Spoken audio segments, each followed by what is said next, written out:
ودلوقتي يا حبايبي هنعمل أسرع فطار صيامي ليوم الجمعة. عندي الألموند ميلك أهو، وعندي الكسكسي ده دوت بالدقيق الأسمر أهو، صحي مية مية. وعندي مية، هغلي كوباية مية، ودلوقتي هحط فيها حبة الكسكسي، وهزودهم باللبن الصيامي، وهحط معلقة عسل. هو ده احلى واطعم فطار. وهو دلوقتي يا حبايبي الفطار بتاعنا بقى جاهز، فطار يوم الجمعة صيامي اقتصادي للدايت في منتهى الجمال.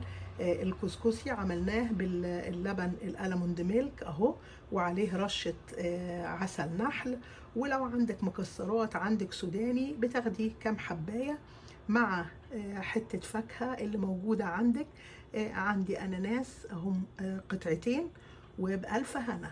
ونستنى بقى الغدا. وهو يا حبايبي الغدا اهو عبارة عن بصارة وفلفل ملون، وشريحتين من الخبز التوست المتحمص، وبصل اخضر، وحبة عنب، او ممكن تستبدليهم باي فاكهة انت حباها. هو ده احلى غدا هتاكليه، هتحسي ان انت شبعانة طول اليوم. وبعد كده هنيجي للعشاء. ودلوقتي يا حبايبي العشاء عبارة عن 3 معالق قوت، وعندنا اللبن بتاع ألموند ميلك ده، ممكن يكون بداله جوز الهند اللي موجود عندك، لبن صيامي. هنحط حوالي كوباية اهي، هنحطها قبل ما هنيجي نتعشى ب5 دقايق، على اساس ان القوت يعني يبوش شوية. وهنحط رشة عسل لو احنا حابين.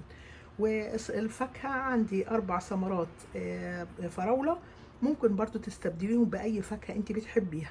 وبألف هنا. وبكده يا حبايبي يبقى عملنا أكل صحي، 3 وجبات صيامية ليوم الجمعة، وبرضو للدايت، وبألف هنا. باي باي.